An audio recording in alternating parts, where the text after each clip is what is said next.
Auzubillahiminash-shaytanir-rajim. Bismillahir-rahmanir-rahim. Dear students, Assalamu alaikum. Welcome to the class on average play science. This is lecture number 2. अच्छा, last lecture में जो कुछ आपने पढ़ा आपको याद होगा कि हमने अरबी ओरस के बारे में पढ़ा था और उसके अलावा व्हाट इज साइंस इसके बारे में हमने पढ़ने की कोशिश की थी और इसी तरह से पाइथागोरस थ्योरम को जो है लर्न किया था। तो आपको भी याद होगा कि ये सारी चीज़ें हमने देखी थी और लेक्चर को इंटरैक्टिव बनाने के लिए कोशिश क्या की गई थी कि किसी तरीके से उस लेक्चर के अंदर करंट और कंटेम्पोररी चीज़ों को हम ऐड करते जाएं। अच्छा, कुछ कमेंट्स में लड़कों के स्टूडेंट्स के जो हैं वो सवालात आए थे। पहली चीज़ तो और कॉपीज़ जब चेक करने आई हमारे पास तो उस वक्त भी हमने देखा कि ये जो मेन मसला है स्टूडेंट्स का वो ये हो रहा था कि किस तरीके से वो लोग जो है वो समझ रहे हैं कि साइंस का ये सब्जेक्ट है। ये साइंस तो है बिल्कुल, लेकिन एवरीडे साइंस और साइंस में फ़र्क है। तो आप लोग ने अपनी कॉपीज भी अलग रखी हैं। ये साइंस नहीं है। साइंस तो एक अलग से एक्सपेरिमेंट्स को एक्सप्लेन करना और दूसरी चीज़ों को एक्सप्लेन करना, उन सब चीज़ों के हवाले से साइंस का सब्जेक्ट है। एवरीडे साइंस का हमारा जो सब्जेक्ट है ना, ये मैंने लास्ट लेक्चर में भी बताया था कि ड्राइंग का एक सब्जेक्ट सेकेंडरी सेक्शन में होता था, उसकी जगह पे हमने ये एवरीडे साइंस इंट्रोड्यूस कराया और इसमें आपको वो साइंटिफिक नॉलेज देने की कोशिश कर रहे हैं जो आजकल की करंट और कंटेम्प्रोरी नॉलेज जो हर स्टूडेंट को, हर तालिब इल्म को पता होना ज़रूरी, हर शख्स को पता होना ज़रूरी है। ठीक है, इसका ब्लेंड हमने ऐसे रखा है कि इसमें कुछ हिस्सा हमने मुस्लिम साइंटिस्ट का रखा है, कुछ लेटेस्ट इजादों का रखा है, सवाल जवाब, और कुछ जनरल कॉन्सेप्ट्स का रखा है। तो ये पूरे लेक्चर्स जब आपके चलते जाएंगे चीज़ें आपको आसानी से होती चली जाएंगी। दूसरी चीज़ ये कि इन लेक्चर्स को बनाने में जिन जिन वीडियोस की या जिन चीज़ों की मदद ली गई उनके लिंक्स भी इस वीडियो की डिस्क्रिप्शन में हम रख देते हैं, तो वो भी आप लोगों ने देखते जाने साथ साथ और लाजमी उसको देखना है, क्योंकि बेटा ये नॉलेज का गेम है सारा का सारा। लास्ट टाइम भी मैंने बताया था कि डेटा, नॉलेज, इन्फॉर्मेशन, ये यही जो नॉलेजेबल पर्सन है वही सक्सेसफुल है, जो नॉलेजेबल पर्सन नहीं है वही सक्सेसफुल जो है क्या कहते हैं नहीं हो सकेगा। तो लिहाजा what you need to do, हमें ये सारी चीज़ें जो है ना वो गो थ्रू करनी है और हमें पता होना चाहिए कि हम क्या काम कर रहे हैं और किस तरह से लेके चल रहे हैं। ये लास्ट लेक्चर का रिकैप था कि साइंस के बारे में और पाइथागोरस के बारे में हमने पढ़ा था। आज का लेक्चर हम स्टार्ट करेंगे दो साइंटिस्ट को जानते हुए कि एल्बर्ट आइंस्टाइन और जो है क्या कहते हैं आपके पास जाबिर बिन हयान, ये दो साइंटिस्ट कौन हैं और क्या है। पहले तो यहाँ देख लेते हैं जो आपने अपनी कॉपी पे कॉपी करना है, फिर इनके मुतालिक इनकी कुछ डिस्क्रिप्शन मैं आपसे शेयर करूंगा। पहले एग्जैक्ट आंसर देखते हैं कि who was Albert Einstein. He was a scientist and physician. He revisited the classical physics with his theory of general relativity. इसकी रिलेटिविटी की थ्योरी है, स्पेशल थ्योरी ऑफ रिलेटिविटी और जनरल थ्योरी ऑफ रिलेटिविटी, वो हम आगे जाके पढ़ेंगे। लेकिन यहाँ पे मैं मशहूर तरीन कंट्रीब्यूशन आइंस्टाइन का आपको बताऊं तो आइंस्टाइन ने जो सबसे बड़ा काम किया वो उसकी एनर्जी है, थ्योरी ऑफ रिलेटिविटी, जिसकी मशहूर ज़माना इक्वेशन है। उस इक्वेशन को भी हम यहाँ पे लिखकर आपको दिखाते हैं कि किस तरीके से जो है वो आप उस इक्वेशन को लिख सकेंगे। ये लास्ट लेक्चर के आगे ही से चलते हैं। ठीक है बेटा, तो इसकी इक्वेशन है E is equal to MC square. क्या है? E is equal to MC square. ये आइंस्टाइन की बहुत ही मशहूर ज़माना जो है क्या कहते हैं इक्वेशन है। मैं थोड़ा सा इसका फॉन्ट भी बड़ा कर देता हूँ आपके लिए ताकि आप आराम से उसको देख सकें और आपके स्क्रीन पे नजर आए। जबकि E यहाँ पे किस चीज़ को स्टैंड करता है? एनर्जी को। M mass of a body है और C की वैल्यू जो है C स्पीड ऑफ लाइट है इन एयर। क्या है? C speed of light in air है। मैं लिखता भी जाता हूँ speed of light in air. आगे आप फिजिक्स में भी पढ़ेंगे जिसकी वैल्यू होती है 3:10 की पावर 3 मल्टीप्लाई 10 की पावर 8। ठीक है, मीटर पर सेकंड इसका यूनिट होता है बेटा। तो ये आपको याद रखना है, ये speed of light in air है, यानी कोई भी रोशनी जब सफ़र करेगी स्पीड ऑफ लाइट के साथ तो उसकी वैल्यू जो है वो ये हमारे पास नजर आ रही होगी। Is it clear? Is it making some sense? तो ये आपको पता होगा 10 की पावर 8 है, 10 के बराबर में 8 नहीं है, जैसे यहाँ C का स्क्वायर लगा हुआ है 10 की पावर भी 8 है। ये तो आइंस्टाइन का एक छोटा सा कंट्रीब्यूशन था जो मैंने आपको बताया। इसके अलावा भी कई सारे काम आइंस्टाइन ने किए। ये बेसिकली जर्मनी से बिलोंग करता था एल्बर्ट आइंस्टाइन और ये इसकी थोड़ी सी थ्योरी मैंने आपके लिए निकाल के रखी हुई। ठीक है, एल्बर्ट जर्मन बॉन्ड था, theoretical physics, develop the theory of relativity. ये ऑलरेडी हमारे सवाल के जवाब में हमने देखा। और इसकी कॉन्ट्रीब्यूशंस को अगर हम सर्च करें जी, कॉन्ट्रीब्यूशन आप भी इस तरह से कर सकते हैं। मैं चाहूँ तो निकाल के रख सकता था इन चीज़ों को, लेकिन आपके सामने करने का मकसद सिर्फ ये होता है कि आप भी इन चीज़ों को इसी तरह से गूगल करें, नेट करें। जो हम फालतू काम ज़्यादातर नेट पे करते हैं, टाइम वेस्ट करते हैं, उसके बजाय लर्निंग कुछ हमारी हो सके। तो contribution of Albert Einstein in physics अगर हम देखें या इन साइंस अगर आप सर्च करें तो आपको काफ़ी सारे जो हैं वो कंट्रीब्यूशन नज़र आ जाएंगे। ये पूरी डिटेल लिखी हुई है इसकी, और इस तरह से हम गो थ्रू कर सकते हैं। ठीक है बेटा, सवाल का जवाब तो जो है वही था हमारे पास जो मैंने वहाँ लिखा, क्योंकि आपके स्टैंडर्ड में वो चीज़ ज़्यादा थी। लेकिन for enhancing your IQ level, अपने आप रिसर्च को इंक्रीज करने के लिए, I am just saying this thing. यहाँ तक सबको समझ में आ रहा है बेटा? सबको समझ में आ गई ये बात? क्लियर हो गई? Well done. एल्बर्ट आइंस्टाइन के बाद जो है दूसरा सवाल तो हुआ considered at the godfather of a modern chemistry and why. पहली बात तो ये कि इसमें एक वर्ड हमारे पास यूज हो रहा है केमिस्ट्री। तो केमिस्ट्री क्या है हमारे पास? Chemistry is the branch of science, science की branch in which we study about the purse. अम्मी का पर्स याद रहेगा, PRS, पर्स। पर्स में क्या क्या चीजें आती है? P purse properties, R reactions, S structure, C composition. किसका? मैटर का, एलिमेंट्स और कंपाउंड्स का। उसके बारे में हम पढ़ते हैं केमिस्ट्री के अंदर। और जाबिर बिन हयान को हम इसका गॉडफादर कह रहे हैं, यानी बानी, पाइनियर भी आप कह सकते हैं, आबा अजदाद भी कह सकते हैं। तो यहाँ हम देखते हैं कि हमारे लेवल पे जो जवाब हमें चाहिए वो क्या है कि कौन कंसीडर होता है? Jabir bin Hayyan was considered as a godfather of modern chemistry because he prepared a large number of important chemicals like nitric acid, sulfuric acid, hydrochloric acid etcetera etcetera. ठीक है, ये जो एसिड्स के मैंने नाम आपको बताए हैं, इन एसिड्स के बारे में आपको आगे और भी नजर आएंगी चीजें। उन एसिड्स के मुतालिक आपको पता होना चाहिए कि काम हमारे पास क्या है। जैसे यहाँ पे इसने नाम दिया HNO3 nitric acid. Nitric acid का क्या है? HNO3। ठीक है बेटा, तो NO का इसका जो 3 है ये सब स्क्रिप्ट में आ जाएगा हमारे पास। फार्मूला हो गया, किसका फार्मूला हो गया? नाइट्रिक एसिड का फार्मूला हो गया। नाइट्रिक एसिड से आगे हमारा नाइट्रिक एसिड। ठीक है, उसके अलावा जो है आगे हमारे पास इसने एक और नाम भी लिखा होता है हाइड्रोक्लोरिक एसिड, HCl इसका फार्मूला है। ये L ये वाला छोटा बनेगा क्योंकि क्लोरीन के साथ जुड़ा हुआ है। HCl इसको हम कहते हैं हाइड्रोक्लोरो एसिड।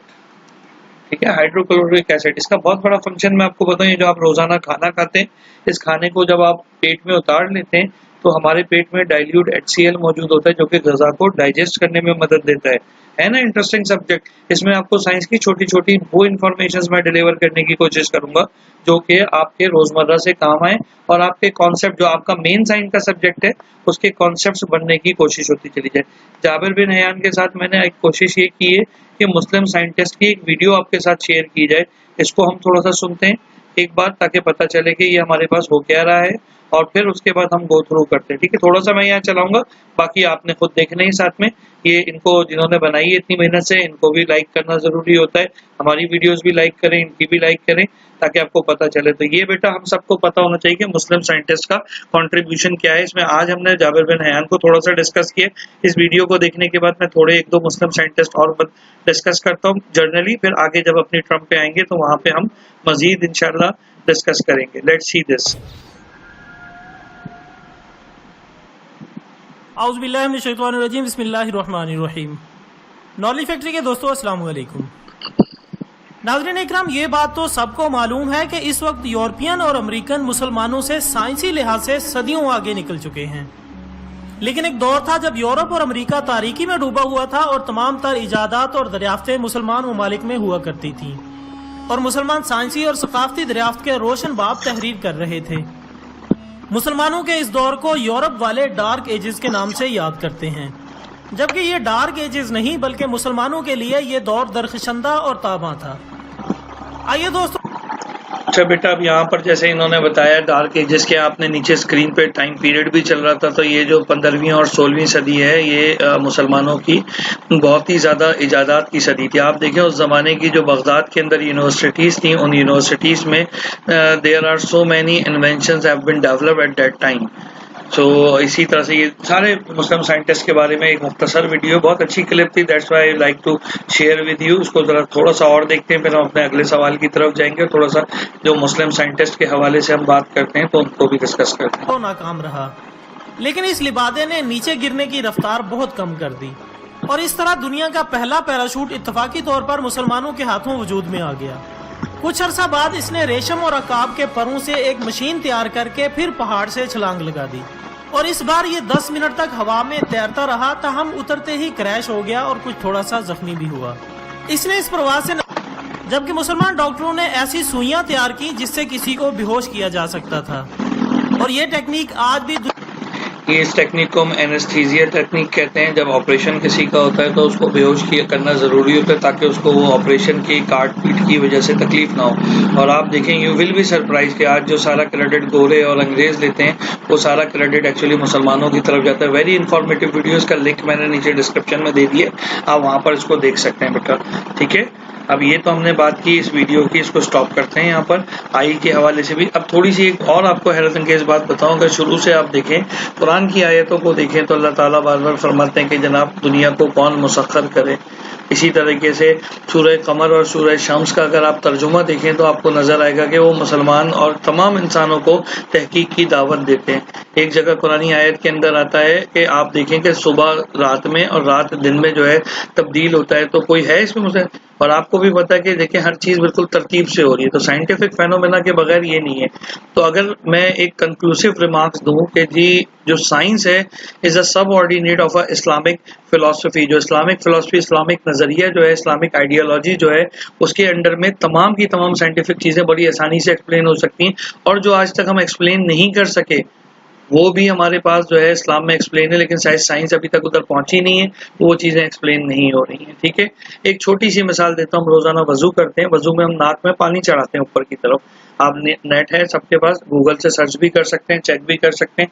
तो अगर आप गो थ्रू करें तो आपको अंदाजा होगा कि जो नाक में हम पानी चढ़ाते हैं नाक के उन जरसूमों को हलाक करता है जो आगे जाके नाक की बहुत शदीद किस्म की बीमारियों का बाइस बनते हैं। इसीलिए अगर आप देखें तो दुनिया भर में मुसलमान बीमारियों के हिसाब से बहुत, क्योंकि अगर जो पाकी और तहारत, अल्लाह ताला कुरान में एक जगह फरमा रहे हैं इन्नल्लाह युहिब्बु ताहिरीन मुतातहिरीन, सॉरी, तो ये अल्लाह ताला जो है वो तहारत करने वालों से मोहब्बत रखता है। तो ये आपको ध्यान में रखना है कि तहारत क्या है, सफाई। आजकल कोविड-19 का चस्ला चल रहा है तो सब कह रहे हैं जी सैनिटाइजर यूज कीजिए, 6 फीट डिस्टेंस पे करें, हर 10 मिनट बाद 20 सेकंड के लिए हाथ धोएं। ये क्या है? तहारत है। तो साइंस यही बता रही है कि जरसूमें आप दूर करें, कैसे करें, इस तरह से करें। और इस्लाम हमें शुरू से बता रहे हैं और शुरू के मुसलमानों ने मेहनत की और वो मुस्लिम साइंटिस्ट आज तक मेमोरेबल हैं, आज तक रिमेम्बरेबल। उम्मीद है ये दिलचस्प बातें आपको पसंद भी आ रही होंगी और you are learning something which is very important for your place. ये भी हमने जाबर बिन हयान को देखा, इन दोनों को देखा। अब आगे हम चलते हैं, जो हमने लास्ट टाइम हर्बीवोरस डिस्कस किया था उसके आगे हमारे पास कार्निवोरस, हर्बीवोरस बेटा डिस्कस कर लिए थे ना। इसके बाद आज हमारे पास जो एक और टॉपिक है, एक तीसरा क्वेश्चन, तीन क्वेश्चन हमारे लेक्चर में करेंगे। तो हमारे पास तीसरा क्वेश्चन, दो तो साइंटिस्ट की इन्फॉर्मेशन ले ली, एक ही हम इसको देखते हैं ओमनीवोरस क्या होते हैं। Those animals will feed any kind of a food like plants, animal, fruit, etc. Typical is man. इसकी एग्जाम्पल जो है वो आदमी है। और भी बहुत सारे लोग हैं जो ओमनीवोरस होते हैं, जैसे रीछ, भेड़ वगैरह। कुछ लोग सिर्फ घास फूस खाते हैं, सब्जी खाते हैं, हर्बीवोरस। कुछ लोग सिर्फ गोश्त खाते हैं, कार्निवोरस। और कुछ लोग दोनों चीजें खाते हैं, तो ओमनीवोरस। ठीक है, ओमनी का वैसे जो मतलब है वो हर तरफ हर जगह का आता है, लेकिन ओमनीवोरस का मतलब हर चीज खाने वाले जो है उनको हम ओमनीवोरस कहते हैं। उम्मीद है ये भी समझ में आएगा। इस पर भी एक जो है वीडियो हमने आपके लिए अलग करके रखी थी छोटी सी, उसको भी थोड़ा सा शेयर करते हैं। कुछ ओमनीवोरस एनिमल्स हैं, इनके जो है वो आपके पास चीजें मौजूद हैं, इनके एग्जांपल्स मौजूद हैं, कौन कौन से हमारे पास हैं। ठीक है, ब्लैक बेयर है, ये देखें यहाँ पे ये पत्ते खा रहा है और वैसे ही गोश्त भी खाता है, इंसानों का भी शिकार कर लेता है अगर कोई इसके हाथ चढ़ जाए, और इस तरीके से आगे भी चलता है। इसका भी लिंक मैं डिस्क्रिप्शन में दे दूंगा। और इसके आगे भी अगर आप देखें, चिंपैंजी है ये हमारे पास। इसी तरीके से मैन तो मैं बता ही चुका हूँ आपको। और ये देखें क्रो दोनों तरह की चीजें खाता है, सब्जी फल फ्रूट के साथ साथ गोश्त भी खा लेता है ना, नजर आ रहा है। डॉग भी है हमारे पास, डॉग के बाद ये आगे हैन भी है, ये भी सब चीजें खाती है। घर में अम्मी दाना डालती हैं तो जवार बाजरा दाना भी खाता है, गोश्त भी खा लेते हैं मुर्गे। ये माउस और रैट्स हैं, एंड सो फोर्थ। ठीक है बेटा, तो यहाँ पर ये हमारे पास एक जो है क्या कहते हैं सिलसिला हो गया। इसकी भी लिंक डिस्क्रिप्शन में मैं आपको दे दूंगा और आप जो है उसको गो थ्रू करते चले जाएंगे बेटा। यहाँ पे contribution of Jabir bin Hayyan भी मैंने अलग करके निकाला था आपके लिए। और यहाँ पे अगर हम देखें तो ये जाबिर बिन हयान की डिटेल आपकी स्क्रीन पे आ रही होंगी। इसको भी गो थ्रू करते चले जाएंगे। इन अ नटशेल आज हमने क्या क्या कवर किया उसको थोड़ा सा रिवाइज कर लेते हैं ताकि आप लेक्चर को समराइज कर सकें और लेक्चर को जो है वो गो थ्रू कर सकें। ठीक है बेटा, तो सबसे पहली चीज़ तो हमने आज जो लेक्चर में देखी वो पिछले लेक्चर के सवालात को रिकैप किया और मैंने ये एक्सप्लेन करने की कोशिश की कि एवरीडे साइंस जो है वो साइंस के एक्चुअल सब्जेक्ट से डिफरेंट है और ये मेरे ख्याल है इस वक्त कराची में फर्स्ट टाइम हमने इंट्रोड्यूस कराया है और किसी जगह पे जीके तो होता है, जनरल नॉलेज तो होती है, लेकिन ये सीएसएस का सब्जेक्ट है। सिविल सर्विसेज के लिए आगे जब हम लोग ग्रेजुएशन है तो वहाँ का सब्जेक्ट है, लेकिन इसको बहुत ही डाइल्यूट और लोअर लेवल पे आपके लिए इंट्रोड्यूस कराया ताकि आपको सीएसएस में कंपलसरी एक सब्जेक्ट आता है। तो हमेशा की तरह हाई स्टार और नॉर्सिटी ग्रुप ऑफ स्कूल अल्हम्दुलिल्लाह इन चीज़ों में आगे हैं कि आपको नई नई चीज़ें सिखाने और नई नई चीज़ों को एक्सपेरिमेंट करने में आपके साथ जो है वो हमेशा होशियार रहते हैं। दूसरी चीज़ हमने आज 3 क्वेश्चंस के आंसर देखे। एल्बर्ट आइंस्टाइन कौन था, जाबिर बिन हयान कौन था, इसमें मैंने जाबिर बिन हयान पे थोड़ी डिटेल इसलिए दी कि मुस्लिम साइंटिस्ट की कंट्रीब्यूशन अमूमन छुपी रह जाती है और हमें नहीं पता, हमें तो हर चीज़ के पीछे लगता है एडिसन, एल्बर्ट आइंस्टाइन या फैराडे मौजूद है, लेकिन ऐसा नहीं है। आपको पता है ये जो जीरो का डिजिट है ये भी इब्नुल हशम ने जो है बनाया था सबसे पहले। बहरहाल आगे वक्त पे मैं साथ साथ शेयर करता चला जाऊंगा। और तीसरा सवाल हमने देखा वो जो हर्बीवोरस और कार्निवोरस देखे थे, उसी का अगला हिस्सा देखा कि ओमनीवोरस क्या होते हैं। ठीक है बेटा, ये तीनों सवाल आपने अपनी कॉपीज पे करने हैं। अब आपके 6 क्वेश्चंस हो गए, इनको याद भी रखना है। बहुत जल्दी आपके एक ऑनलाइन टेस्ट का सिस्टम हम इंट्रोड्यूस करा रहे हैं, उसको भी देखना है। आपका होमवर्क ये है कि नेट पे जैसे मैंने ये साइट्स दी हैं आप खुद से भी सर्च करें। आप कम से कम एक एक सफ़े का जाबिर बिन हयान और एल्बर्ट आइंस्टाइन की कंट्रीब्यूशन को जो है वो लिख कर मुझे चेक कराएंगे और अगर हो सके तो इसके जो तस्वीर है उसका एक एल्बम भी बनाने की कोशिश करें, प्रिंट बनाएं 2 से 3 सफ़े के अंदर उनकी मुख्तलिफ इजाज़ात की तस्वीरें लगाने की कोशिश करें। ये आपका होमवर्क है इस वीक का। Hope you like that. आखिर में मैं अपने लेक्चर के सबसे पहले तो हम हमेशा ही अल्लाह का शुक्र अदा करते हैं, लेकिन आखिर में हम दोबारा अल्लाह के पाक के शुक्रगुजार हैं कि उसने हमें इल्म फैलाने और इल्म शेयर करने वाला बनाया और अल्लाह ताला इसमें बरकत अता करे। और दूसरा हमारे साथ ये हमारी एक पब्लिकेशन कंपनी है इस्लामाबाद की, टाइम पब्लिकेशन कंपनी, इनकी बुक्स बहुत अच्छी हैं। हम इस्लाम हमारे जूनियर लेवल पे अप टू 5 क्लास लगी हुई हैं, तो इनके भी हम शुक्रगुजार हैं कि इन्होंने अलाउ किया कि इनकी बुक्स को हम कॉपीराइट के बगैर भी डायरेक्ट दिखा सकते हैं। तो thank you so much time publication company. और आपने देखा होगा इनकी इस्लामियात की चीज़ें बहुत औसम किताबें हैं इनकी। और once again thank you so much for hearing from High Star and Norcity group of schools and colleges. Thank you so much बेटा, जज़ाकल्लाह, अल्लाह हाफिज़। बहुत शुक्रिया आप लोगों का।